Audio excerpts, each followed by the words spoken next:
유튜브로 읽는 박정희 전기 7권 개방형 대전략 뜻밖의 박미성과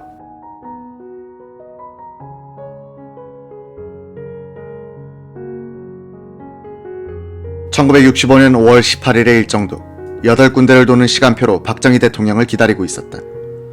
미국 대통령 직속의 국가안보회의 간부 제임스 C. 톰스는 제1차 정상회담을 분석하여 이날 존슨 대통령에게 참고용 메모를 올렸는데 재미있는 대목이 있다. 우리 측 통역이 전하는 바에 따르면 각하께서 박 대통령에게 발언할 기회를 충분히 주었으나 박 대통령은 극도로 부끄러움을 타는 사람이므로 오늘 회담할 때도 그에게 다시 한번 지난 회담 때 그냥 넘겨버린 어떤 의제가 있다면 기탄 없이 이야기를 해보라고 격려해주는 것이 좋을 듯합니다. 제2차 정상회담은 이날 오후 5시 양쪽 장관과 보좌관들이 배석한 가운데 백악관에서 열렸다. 존슨 대통령은 먼저 이날 정오 내셔널 프레스클럽에서 한 박 대통령의 연설이 훌륭했다고 축하했다. 그는 이어서 지난 봄 중서부를 강타한 허리케인의 희생자들을 돕기 위하여 한국 국민들이 보내준 성금에 대해서 감사했다. 한국 국민들에게 전해주십시오. 그 돈은 한국전에 참가했던 군인들 중 피해 가족들을 위해서 쓰겠다고요. 존슨 대통령은 전날 밤의 만찬에 대해서도 듣기 좋은 말만 했다. 어제 만찬장은 빈자리가 하나도 없었습니다. 오늘 많은 손님들이 나와 집사람에게 각하와 자리를 함께한 것을 영광이었다고 말했습니다. 그렇게 많은 사람들이 먼 길을 와서 자리를 빛내준 것이 참으로 뿌듯합니다. 존슨 대통령은 박 대통령에게 어제 우리는 양국 간에 논의할 이야기를 전부 다 한 것 같습니다. 각하께서 제기하시고자 하는 의제가 더 있으면 서슴없이 말씀해 주십시오.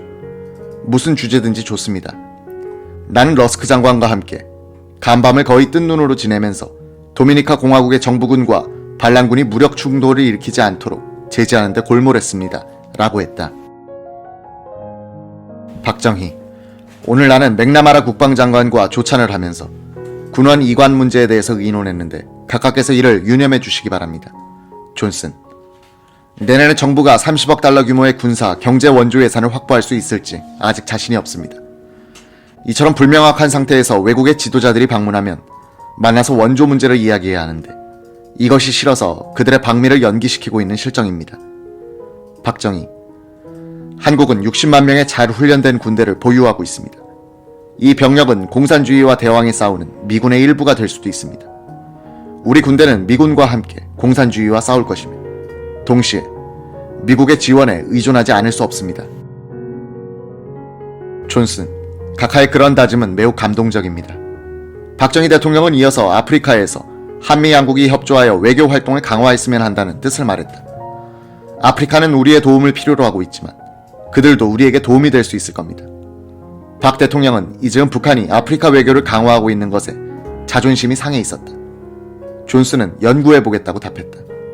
배석하고 있던 김성은 국방장관이 존슨에게 말했다. 한국군 장병들의 월급이 너무 적어 사계에 영향을 끼치고 있습니다.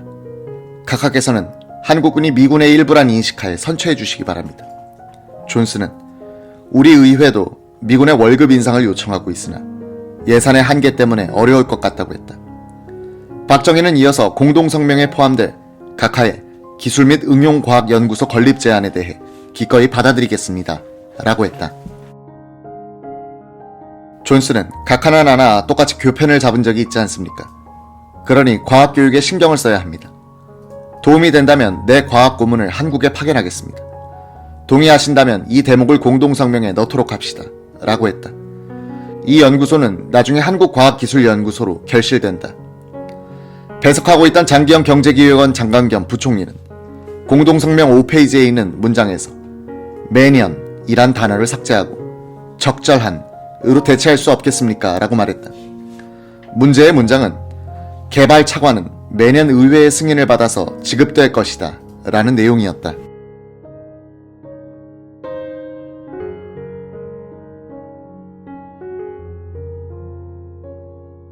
장기영 부총리는 그런 제약 내용이 공개되면 1억 5천만 달러 차관이 조건부란 인상을 줄까봐 매년이라는 단어를 떼버리자고 했던 것이다. 존슨은 매년만을 그냥 떼버리도록 양해하면서 한마디를 덧붙였다. 그렇지만 우리는 의회와 언론에 대해 솔직하게 말할 수밖에 없습니다. 그들은 우리의 대외 원조가 매년 의회의 승인을 받아야 한다는 것을 잘 알고 있으니까요. 옆에 있던 이우락 비서실장이 한마디 거들었다. 우리도 그러한 법적 절차를 잘 알고 있습니다. 미국이 이런 식으로 우리를 많이 도와주었으므로 우리는 이 원조를 선용하여 보답하도록 하겠습니다.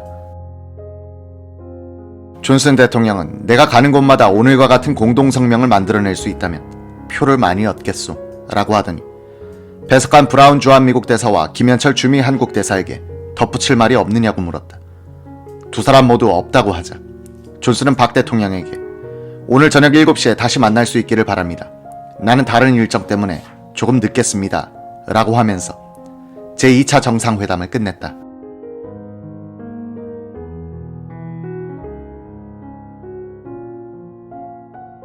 (1965년 5월 18일) 백악관에서 박정희 존슨 제2차 정상회담이 끝난 직후 발표된 양국 공동성명서는 월남에 대한 지원 문제에 두 나라가 협조하기로 합의했다고만 밝혀 전투병력 파견 문제가 논의된 것을 감추었다.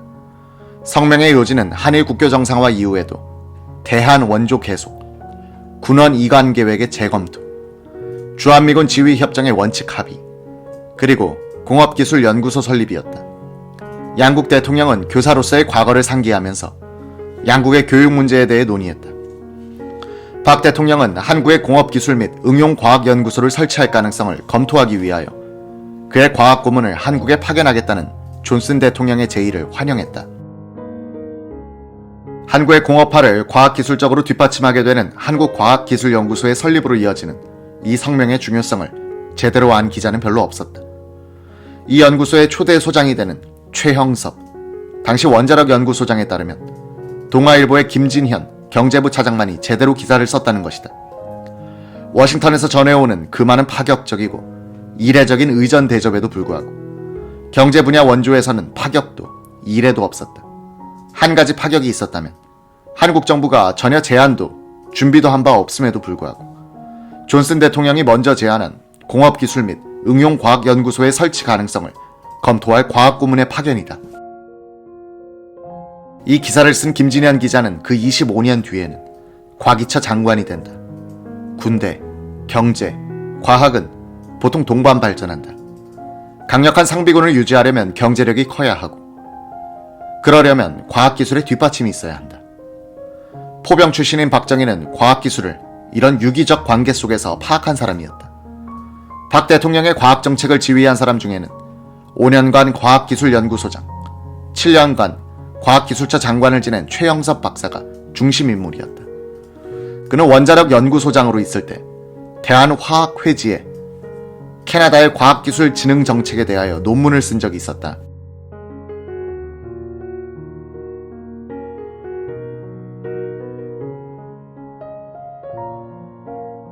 (1964년) 말 한준석 경제비서관이 대통령께서 그 논문을 읽었는데 직접 설명 좀 해주시오 라고 했다. 그래서 최 박사는 대통령, 국무총리, 장관들이 참석한 자리에서 과학 정책에 대해서 설명하고 질문을 받기로 했다. 박 대통령이 물었다. 최 박사, 우리나라의 과학기술을 어떻게 하면 좋겠소? 과학기술을 발전시키려면 무엇보다도 과학교육을 바꿔야 합니다. 아는 교육에서 하는 교육으로 바꿔야 한다는 뜻입니다. 자격을 따는 교육이 아니라 문제 해결 능력을 갖추는 교육이 필요합니다. 공업화를 하는데 기술을 아는 사람도 없고 기술을 어디서 가져와야 된다는 것도 모르고 기술을 만들어낼 줄도 모르는 지금으로서는 기업과 학계를 연계하는 어떤 매개체가 필요합니다. 최영섭 박사에 따르면 박 대통령은 방미 한 달 전에 연구소장들을 모아놓고 립세션을 베푼 적이 있다고 한다. 이 자리에서 박 대통령은 스웨터를 만들어 2천만 달러나 수출했다고 대견해하더란 것이다. 최영섭이 찬물을 끼얹었다. 그것은 참 기특한 일입니다. 그러나 언제까지나 그런 일만 하겠습니까? 일본은 이미 매년 10억 달러어치의 전자제품을 만들어 수출하고 있습니다. 그런 힘은 어디서 생겼겠습니까? 바로 기술 개발입니다. 박 대통령은 미국에 갈 때 기업과 기술을 연결시켜주는 매개체로서 과학기술연구소의 필요성을 절실하게 느끼고 있었다고 한다. 최영섭 박사가 나중에 김현철 주미 한국 대사로부터 들은 바에 따르면 당초 존슨 대통령의 과학고문은 우리 쪽에 공과대학을 만들어주겠다는 제안을 했으나 박정희 대통령이 대학 대신에 연구소를 만들어 달라고 부탁했다는 것이다. 과학기술연구소 설립에 합의한 한 달 뒤, 존슨 대통령은 약속대로 과학보좌관 도널드 F. 호니그 박사와 전문가들을 한국으로 보내 최영섭 박사가 소장으로 있던 원자력연구소와 금속종합연구소를 둘러봤다. 호니그 박사는 방한하기 전에 최영섭 박사에게 연구소 설립의 기본 계획을 수립하기 위한 조사를 주관할 미국 연구소는 장래 한국 연구소와 자매 결연을 맺어야 하는데 어떤 연구소가 좋다고 보느냐고 물었다. 최 박사는 미국 측 생각은 어떠냐고 물었더니 호니그 박사는 벨 연구소를 생각하고 있다고 말했다. 최 박사는 벨 연구소는 세계적인 명성을 가진 연구소지만 막대한 연구비를 들여 기초 연구부터 하는 귀족적인 연구소로 우리 실정에는 맞지 않다고 생각했다고 한다. 그래서 우리에겐 기업을 도와서 그들이 필요한 연구를 해주는 바텔 연구소가 바람직하다. 공업과 직결되는 연구를 할 수 있는 장사꾼 같은 계약 연구소가 필요하다고 호니그 박사에게 연락했다고 한다. 벨 연구소는 장기적인 안목으로 기초과학에 막대한 투자를 하여 얻어진 연구 성과를 오랜 기간에 걸쳐 상품화하는 곳인데 반해 바텔 연구소는 수탁 연구 중심으로 그때그때 필요한 연구 결과를 기업에 적용시켜 나가고 있어 공업화 초창기의 한국에 더 적당하다고 판단했다는 것이다. 박 대통령은 1966년 2월 3일 최영섭 박사에게 한국과학기술연구소에 초대 소장 임명장을 주는 자리에서 두 가지 당부를 했다.